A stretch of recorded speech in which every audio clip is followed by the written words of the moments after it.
Are you like me and you just kind of miss the simpler days of Liam Neeson's career where it just wasn't like a derivative of Taken every single film, where he's a guy with a particular set of skills that he's acquired over a long period?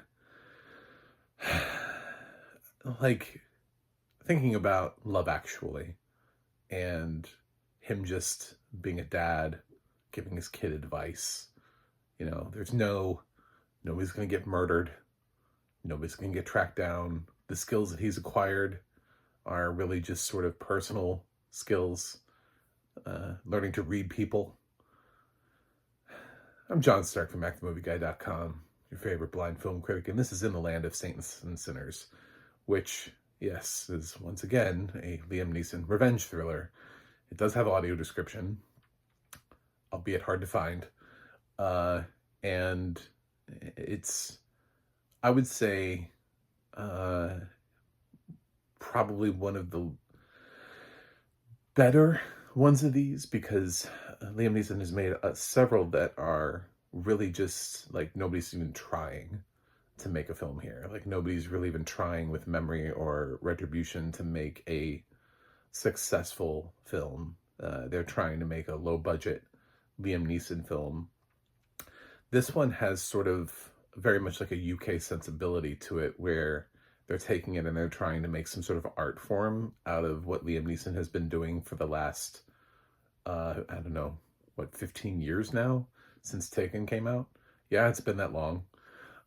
So, yeah, every other film that he's ever been offered, Run All Night, all the way through the aforementioned films. What was that one where he was playing the hitman who was losing his mind? And I don't think that one is Memory, by the way. I think, obviously, you're like, well, that's Memory. I'm like, no, I actually think it's called something else. But anyway, this is set in Ireland, and he's teamed up with actually a really solid cast. Two recent Academy Award nominees with Kerry Condon and Ciarán Hinds are both in this. And we've also got, for those of you Game of Thrones fans who are just wondering what Jack Gleeson has been up to, well, he's in this. So I wanted to like this film, but it's really slow. It's like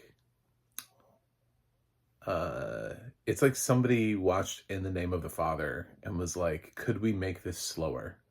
Can we dial this back a bit? This is moving a little bit fast for me. It's got, that's the closest comp, by the way, is In the Name of the Father.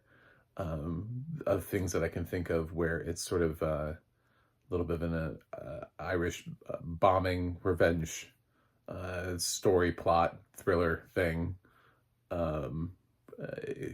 You blew up this, so I'm gonna go after you for this. And In the Name of the Father was more about like proving people's innocence and stuff like that, and more of a drama, but it still has a lot of dramatic elements, and Liam Neeson does a lot more acting, and he's not constantly looking confused or having to read asinine dialogue and act opposite people who shouldn't really be in a Liam Neeson film. Like, they've actually picked out a cast of people who can act. It's just slow. It's just not well directed. That's really probably the biggest complaint I can have. It meanders, and it almost meanders too much to where you're like, wait, what is he doing? It just seems like for a while there he's getting revenge, but there is like a plot here. There is like a reason to his madness, and he is like the good guy here. And you see these other characters develop around him who sort of rally in their own little ways, and then this small town is threatened, and this person from his past comes in, and then they're squared off against each other. I found that there's one scene that I found most interesting was he's sort of like watching something happen, and he doesn't want to, like, I don't know, move in on this one person or hurt this one person. So he's like, oh, no, stay away from, no, not Rita. Wait you know. He's like waiting for Rita to get out of there. So it just has different beats and different tones. It's like somebody interpreted what Liam Neeson has been doing over here in America and was like, oh, we can do that better. And it's like, I don't know that you really can, but I appreciate the effort because it did feel less shitty. It did feel like this, you know, wasn't a rush job. It felt like somebody actually tried to make a movie here. It just doesn't work. It's just kind of slow and uninteresting. Like, I really wanted to like this film more because I appreciated, I could see that some effort was put into it.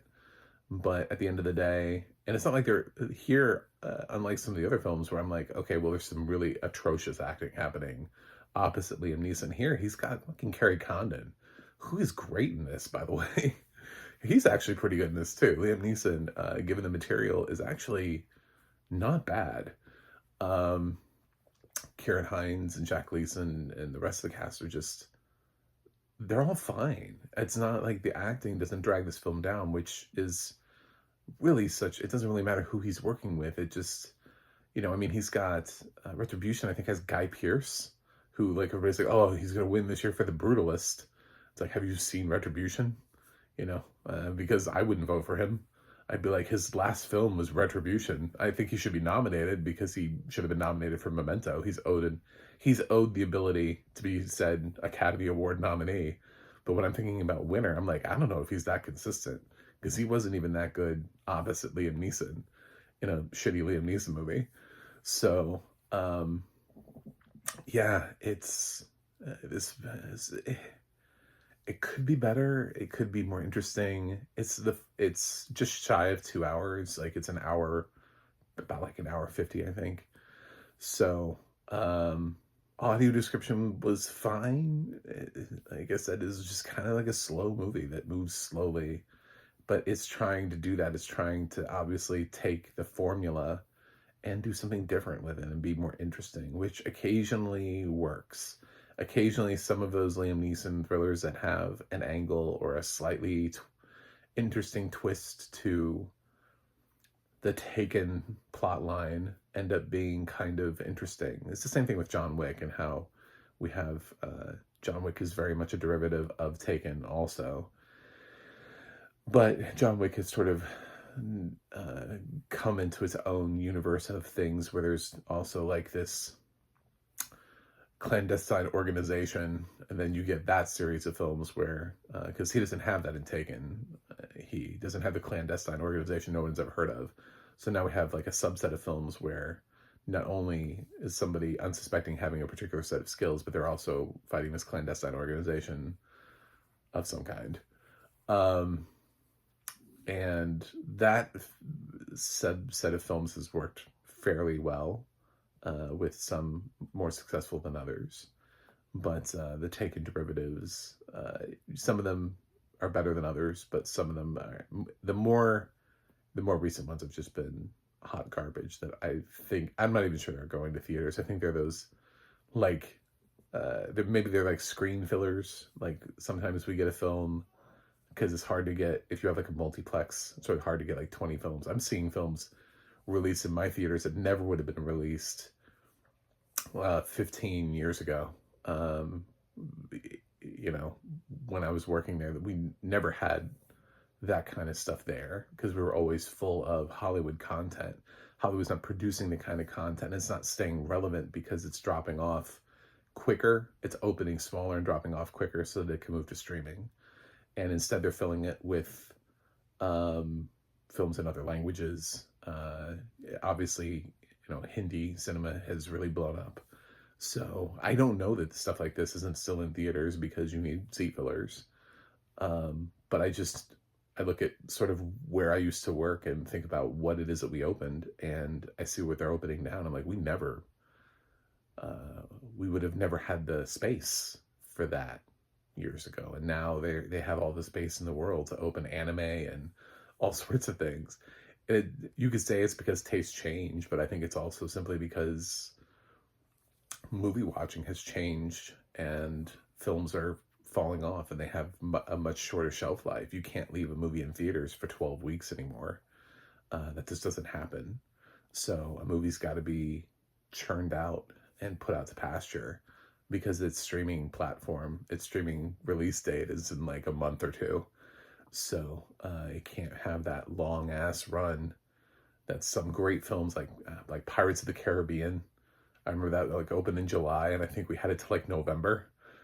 Like it, it doesn't happen anymore. So um, eh, where does this film sit? I don't know. Nobody's gonna remember this film.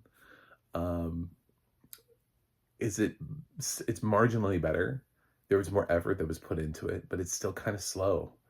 And I'd love to just see Liam Neeson taken out of this genre and just be put into regular films again. It's done. I don't think anybody wants to see him do revenge thrillers anymore. I think the best course of action, the best use of Liam Neeson now would be to take him in a completely different direction and really subvert the experience and the expectation of what a Liam Neeson movie is anymore. Put him in a romantic movie. We keep sending all of these old ladies off to do stupid, dumb comedies where like four of them go somewhere to do something unmemorable. I don't know, take one of them and put them with Liam Neeson and have them do some vague remake of An Affair to Remember. Like, okay, something, right? Like the uh, sort of AARP version of An Affair to Remember would be not what you were expecting from Liam Neeson at this point. He could play the grandfather to somebody in a movie who, needs them. Maybe he has to raise his grandson all of a sudden, but nobody has to die. There's so many other options here, but this is just, they tried. They put him opposite some really solid talent in a film that looks, feels, sounds like an actual cinematic experience. It doesn't sound like that they were cutting corners and budgets. It doesn't feel like that there's a lot of like green screen and CGI happening, but it just doesn't work. I wasn't impressed by anything, by the score. I was just happy that Liam Neeson was in a film where he was able to show some range, and he was opposite a couple people who could read dialogue off of a page without sounding like nails on a chalkboard. And it shouldn't be, the bar should not be that low. So, is In the Land of Saints and Sinners a better Liam Neeson movie than some of the others? Yes. Is it still something you should watch? Not really. I'm going to give In the Land of Saints and Sinners a D+. I still don't like this. And it's such a disappointment because, especially for like Carrie Condon, who I keep waiting for, what is that Oscar nomination for Banshees mean for her? This, I think we can do better. Anyway, thanks for watching. Thanks for subscribing, and I'll see you guys on the other side.